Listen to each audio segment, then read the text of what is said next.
بسم اللہ الرحمن الرحیم۔ السلام علیکم دوستوں۔ اس دنیا میں کوئی ایسی جگہ نہیں جو خانہ کعبہ کی طرح مقدس اور مرکزی حیثیت رکھتی ہو۔ یہ مقام سعودی عرب میں حجاز میں واقع ہے۔ روزانہ ہزاروں افراد 24 گھنٹے خانہ کعبہ کا طواف کرتے ہیں۔ خانہ کعبہ کی تصویر لاکھوں کروڑوں کی زینت ہے اور کروڑوں افراد اس مقام کو اپنا قلعہ تسلیم کرتے ہوئے اس کی جانب رخ کر کے 5 وقت کی نماز ادا کرتے ہیں۔ یہاں ہم خانہ کعبہ سے متعلق چند ایسے اہم حقائق پیش کریں گے جن سے بہت کم لوگ واقف ہیں۔ نمبر 1، خانہ کعبہ کی تعداد 2 ہے۔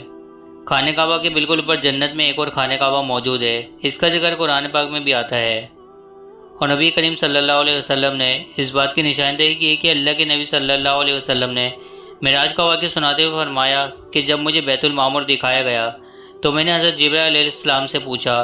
انہوں نے جواب دیا کہ یہ بیت المعمور ہے جہاں 70,000 فرشتے اللہ کی عبادت کرتے ہیں۔ جب وہ یہاں سے جاتے ہیں تو واپس نہیں آتے، مطلب ہمیشہ نیا دستہ آتا ہے۔ نمبر 2، خانہ کعبہ مکعب کی شکل کا نہیں ہے۔ مکعب کی شکل یعنی اسکوائر سے مشہور خانہ کعبہ۔ خانہ کعبہ دراصل مفتلیل کی شکل کا ہے۔ خانہ کعبہ کبھی بھی مکعب کی شکل کا نہیں تھا۔ اس کے اصل زاویے کے مطابق یہ ایک آدھا گول حصہ ہے جس کو حجر اسماعیل کہا جاتا ہے۔ نبی کریم صلی اللہ علیہ وسلم کو نبوت ملنے سے پہلے جب خانہ کعبہ کی دوبارہ تعمیر ہوئی تھی تو تب قریش نے اس بات کی حامی بھری تھی کہ وہ حلال کمائی سے ہی اس کی تعمیر مکمل کریں گے۔ اس کا مطلب یہ ہے کہ جوئے، لوٹ مار، جسم فروشی اور سود جیسے حرام کاموں سے کمایا ہوا پیسہ استعمال نہیں ہوگا۔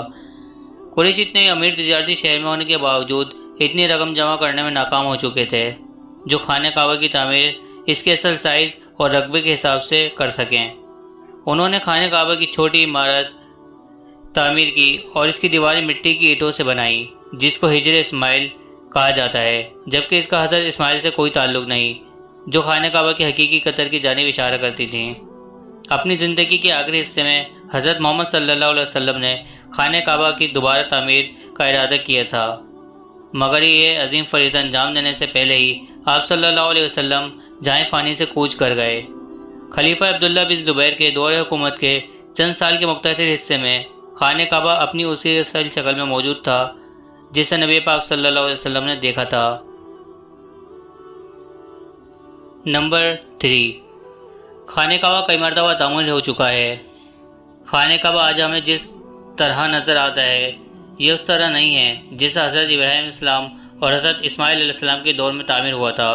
وقت کے ساتھ ساتھ پیش آنے والی قدرتی آفات اور حادثات کی وجہ سے اسے دوبارہ تعمیر کرنے کی ضرورت پڑتی رہی ہے۔ بے شک ہم سب جانتے ہیں کہ خانہ کعبہ کی دوبارہ تعمیر کا ایک بہت بڑا حصہ نبی کریم صلی اللہ علیہ وسلم کی زندگی میں ممکن ہو چکا تھا۔ یہ وہ وقت تھا جب نبی کریم صلی اللہ علیہ وسلم نے ایک بہت بڑی خون ریزی کو اپنی دور اندیشی سے روکا تھا۔ ایک بہت بڑے کپڑے میں حجر اسود کو رکھ کر تمام قبیلے کو سردار سے اٹھوایا تھا۔ اس کے بعد آنے والے ہر وقت میں خانہ کعبہ کی تعمیر ہوتی رہی ہے۔ آخر میں خانہ کعبہ کی تصحیح و آرائش 1996 میں ہوئی تھی، جس کے نتیجے میں بہت سے بڑے پتھروں کو ہٹا دیا گیا تھا اور بنیاد کو مضبوط کر کے نئی چھت ڈالی گئی تھی۔ یہ اب تک کی سب سے بڑی تعمیر ہے اور خانہ کعبہ کی عمارت کو پہلے سے کہیں زیادہ محفوظ اور تصور کیا جاتا ہے۔ نمبر 4، خانہ کعبہ کے ڈیفرنٹ کلرز۔ ہر نے خانہ کعبہ کو ہمیشہ کالے رنگ کی قصہ اور گولڈ کے تاغوں میں دیکھنے کی ایسی عادت ہو چکی ہے کہ ہم خانہ کعبہ کو کسی اور کلر میں تصور بھی نہیں کر سکتے۔ یہ روایت عباسد جن کے گھر کا کلر بلیک تھا کے دور سے چلی آ رہی ہے، لیکن اس سے پہلے خانہ کعبہ ڈیفرنٹ کلرز سے گلاف سے ڈھکا رہتا تھا۔ ان کلرز میں ریڈ، وائٹ اور گرین کلر شامل تھے۔ نمبر 5، خانہ کعبہ کے 2 دروازے اور ایک کھڑکی ہوا کرتی تھی۔ دوبارہ تعمیر کیے جانے سے قبل خانہ کعبہ ایک دروازہ اندر جانے کے لیے اور ایک دروازہ باہر جانے کے لیے استعمال ہوتا تھا۔ ایک زمانے تک خانہ کعبہ میں ایک کھڑکی ہوا کرتی تھی۔ خانہ کعبہ کی جو اصل شکل آج موجود ہے اس میں صرف دروازہ نظر آتا ہے، لیکن کھڑکی اب ختم ہو چکی ہے۔ نمبر 6، خانہ کعبہ کے آس پاس تیراکی کی جا سکتی تھی۔ خانہ کعبہ کے نچلے حصے میں ہونے کی وجہ سے دیگر مسائل میں سے ایک بڑا مسئلہ یہ بھی تھا کہ جب بارش ہوا کرتی تھی تو وادی میں سیلاب آ جایا کرتا تھا۔ یہ مکہ جیسے شہر کے لیے کوئی انوکھی بات نہیں تھی، لیکن یہ وجہ دوسرے مسائل کی وجہ بنتی تھی۔ اس وقت یہاں سیلاب کی روک تھام اور نکاسی آب کا نظام موجود نہیں تھا۔ بارش کے آخری دنوں میں خانہ کعبہ آدھا ڈوبا رہتا تھا۔ یقیناً یہاں پر آپ کے ذہن میں ایک سوال آ رہا ہوگا کہ کیا اس وجہ سے خانہ کعبہ کا طواف رک گیا تھا؟ ہرگز نہیں، مسلمانوں نے خانہ کعبہ کے ارد گرد تیراکی شروع کر دی تھی۔ نمبر 7، خانہ کعبہ کی چابیاں ایک ہی خاندان کی تحویل میں ہیں۔ فتح مکہ کے وقت آپ صلی اللہ علیہ وسلم کو خانہ کعبہ کی چابیاں دی گئی تھیں، لیکن بجائے اس کے کہ یہ چابیاں آپ اپنے پاس رکھتے، آپ صلی اللہ علیہ وسلم نے یہ چابیاں بنی صاحبہ کے خاندان عثمان بن طلحہ کو واپس کر دی تھیں۔ اس وقت سے لے کر آج تک وہ ان چابیوں کے روایتی رکھوال ہیں، اور نبی کریم صلی اللہ علیہ وسلم کے نادر الفاظ کی روشنی میں یہ چابیاں ہمیشہ ان کے پاس ہی محفوظ رہیں گی۔ حضور اکرم صلی اللہ علیہ وسلم نے فرمایا تھا، اے بنی طلحہ، یہ چابیاں بروز قیامت تک تیری تحویل میں رہیں گی، سوائے اس کے کہ وہ زور زبردستی یا غیر اخلاقی طریقے سے تیرے سے چھین لی جائیں۔ نمبر 8، خانہ کعبہ عوام کے لیے کھلا رہتا تھا۔ پہلے خانہ کعبہ ہفتے میں 2 بار عام عوام کے لیے کھلا ہوتا تھا، اور کوئی بھی شخص خانہ کعبہ کے اندر داخل ہو سکتا تھا اور عبادت کر سکتا تھا۔ لیکن موجودہ زمانے میں زائرین کی تعداد زیادہ ہونے کی وجہ سے اور دوسری وجوہات کی بنا پر خانہ کعبہ کو صرف سال میں 2 مرتبہ کھولا جاتا ہے، اور اس میں صرف اعلیٰ شخصیات اور خاص مہمان ہی داخل ہو سکتے ہیں۔ نمبر 9، تنظیم و آرائش کرنے والے حکمرانوں کے نام کی تختی۔